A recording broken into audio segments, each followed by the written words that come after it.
vous aimez vendre. Je pense qu'on a tous un film fétiche, une chanson qu'on aime particulièrement et qui nous fait vibrer en dedans. Et lorsque j'ai besoin d'inspiration, je mets ce film. Et un peu plus loin, Paul Newman lui dit « As-tu une histoire à me raconter? » J'aimerais vous raconter une histoire. En 1980, jeune de 20 ans, je suis recrutée par une firme en bureautique pour vendre des photocopieurs. Une autre époque, un autre temps, et plusieurs générations avant. La vente était quelque chose de très agressif. C'était un domaine très difficile et très compétitif. Et comme première mission, je dois faire du porte-à-porte pendant un mois pour avoir des démos dans les entreprises de photocopieurs. Alors, ça a été ma première approche au niveau de la vente. Alors, j'ai évolué dans ce domaine pendant 6 ans. J'étais représentante junior, senior, agent. Et je suis devenue aussi formatrice pour les nouvelles équipes de vente. Et j'étais aussi représentante pour les comptes majeurs. Qu'est-ce que c'est? C'est que j'étais une des seules qui avait le droit de vendre dans les entreprises où il y avait un besoin de plus de 3 ou 4 appareils pour cette entreprise. Pourquoi? Parce que c'était une vente qui était beaucoup plus longue, beaucoup plus sophistiquée, beaucoup plus difficile et beaucoup plus compétitive. Au début 1986, j'ai entendu parler d'un cours de vente. Alors, je me suis inscrite, puis j'ai investi à ce moment-là 500 $, ce qui était beaucoup en 1986. Beaucoup. C'était un cours de 3-4 jours. Et puis, je peux vous dire que ce cours de vente que j'ai pris en 1986 a changé ma vie. A changé mon approche et a changé ma façon d'être. Alors, ça a été le début d'un shift dans ma vie. Et à ce moment-là, je me suis trouvée sur mon X. En 1986, c'était un bel été. Je me promenais avec ma Peugeot, mes costumes Chanel.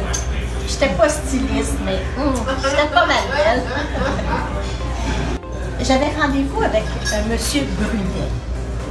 Monsieur Brunet, quel bel homme! Alors j'arrive chez Culinard. Culinard, c'est les gâteaux vachons. Alors, j'arrive devant cet homme magnifique. Dans la soixantaine, moi j'étais dans la 26, j'avais 26 ans. Un homme avec les cheveux tout blancs. Je suis certaine qu'il mettait du spray-net le matin. Il n'y avait pas les cheveux qui bougeaient. Il était très bien vu. Très bien de sa personne.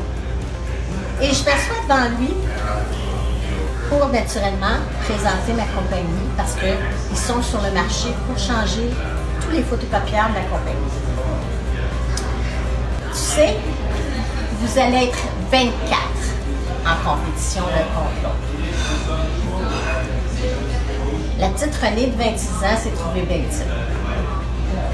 Parce que, étant dans un domaine extrêmement compétitif et connaissant ma compétition, je savais que Canon, que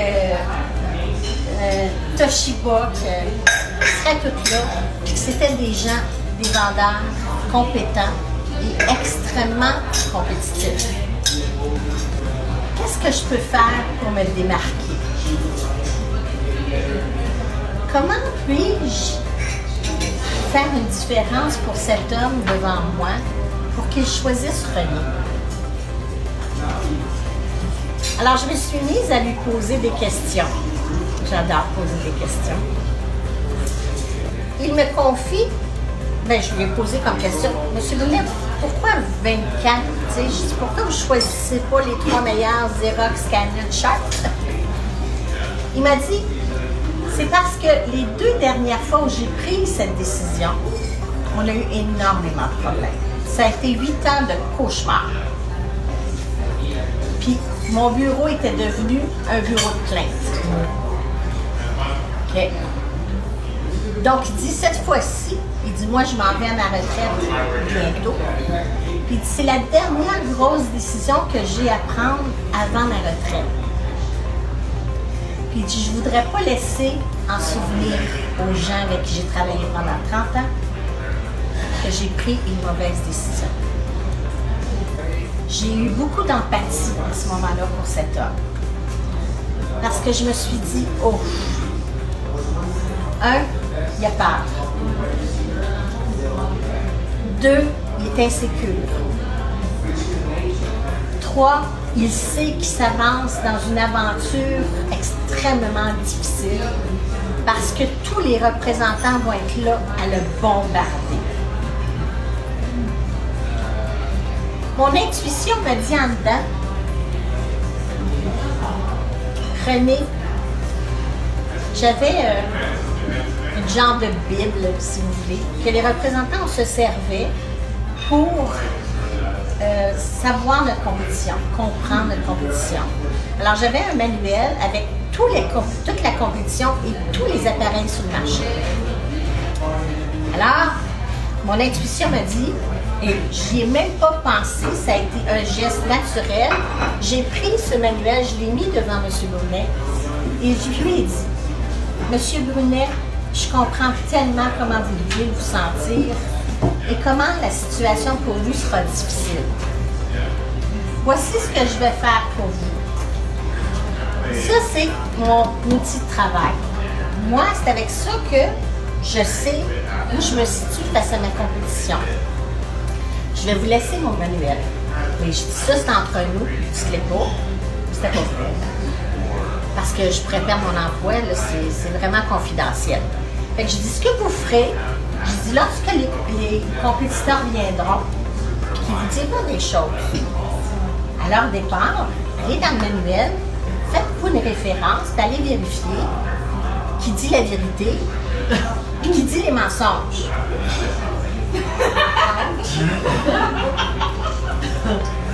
Il dit, tu ferais ça. Je dis, absolument. Ça va me faire plaisir de faire ça pour vous. Je dis, en échange, j'aimerais vous demander une petite faveur. Alors, il m'a regardé avec des yeux. Il dit oui. Ben, je dis, j'aimerais être la dernière à présenter mon offre de service. Ah, c'est juste ça, il n'y a pas de problème. Mais j'ai dit, moi, entre-temps, je vais venir vous voir de façon périodique aux semaines pour vous présenter où j'évolue dans notre dossier. Puis aussi, si vous avez des questions auxquelles vous n'avez pas trouvé les réponses dans le manuel, je vais y répondre en tant que consultante. Alors, mon beau monsieur Brunet, je suis partie, puis il m'a regardé partir, puis il avait le sourire comme ça, puis j'ai senti ses épaules s'élargir, sa tête monter, puis je pense que j'y avais enlevé une tonne de briques sur le dos. J'ai fait ce que j'avais à faire. Mais je voulais faire plus pour lui. Alors, je suis allée voir le vice-président. Puis je lui ai dit, Claude, j'ai dit, je suis allée voir Culinard, puis je dis, on a la chance d'avoir 6 appareils ou 4. Est-ce que tu aimerais avoir la vente? Fait que Claude, il me regarde, il dit, ben oui. Ben, j'ai dit, si tu veux la vente, moi, j'aimerais ça que tu fasses quelque chose de spécial pour ce client-là. Puis pour les autres comptes majeurs que je travaille, ben, j'en avais plusieurs. J'ai dit, on va créer un certificat VIP, c'est-à-dire qu'on va donner au compte majeur un certificat, c'est symbolique, là, mais ce certificat-là va leur donner l'option d'avoir une personne au service attitré pour les comptes majeurs. Et cette personne-là va aller tous les mois faire une inspection, une vérification, un nettoyage de l'équipement de façon à diminuer les appels de service. Mais regarde, quelle bonne idée! Il dit oui, puis tu sais laquelle quelle personne qu'on va nommer pour ce service? J'ai dit, t'as-tu la même idée que moi? On avait une fille magnifique, une belle grande brune. Elle était belle. Une vraie beauté. Puis en plus, elle aimait les gens. C'était une fille de cœur. Puis elle était excellente.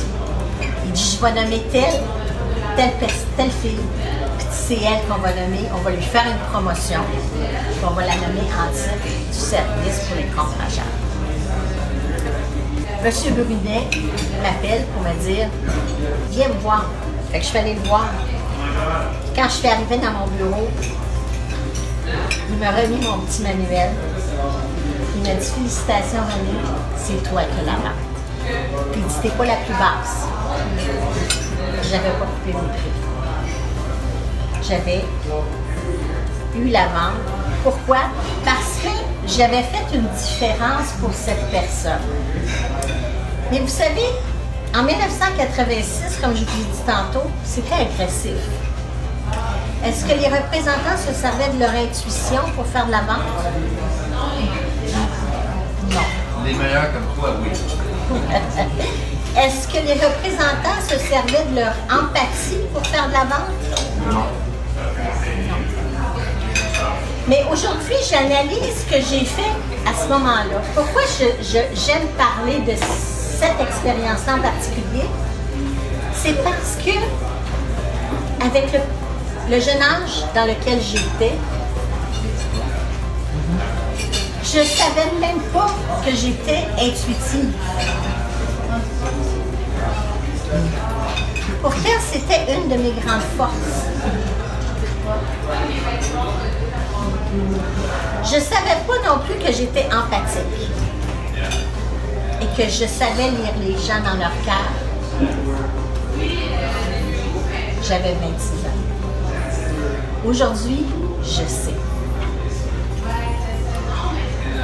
Alors, pourquoi je vous expliquais cette vente en particulier? C'est parce que, vous savez, il y a différentes façons de faire la vente. Ceux qui, d'entre vous, n'aimez pas ça, c'est probablement parce que vous pensez que la vente, c'est agressif. Que c'est juste logique, matériel, qu'il faut pousser les gens, leur tordre le bras dans le dos. Mais la vente, ça peut être vraiment plus que ça. Et je vous dis que quand vous avez une réussite comme celle-là, l'adrénaline est forte. Je vous dirais que l'adrénaline, c'est une drogue. Qu'est-ce que j'avais fait de bien? Je me suis aperçue avec l'expérience que j'ai aujourd'hui que j'avais fait une vente conseil. C'est-à-dire que, j'avais posé beaucoup de questions pour aller chercher les besoins du client. 2, j'avais répondu à un besoin spécifique. Et 3, j'avais été sa consultante, c'est-à-dire qu'il s'était référé à mes connaissances pour prendre sa décision. Alors, c'est ce qu'on appelle aujourd'hui de la vente conseil. Aujourd'hui, ça existe. Je l'ai fait de façon naturelle. Je l'ai fait de façon intuitive.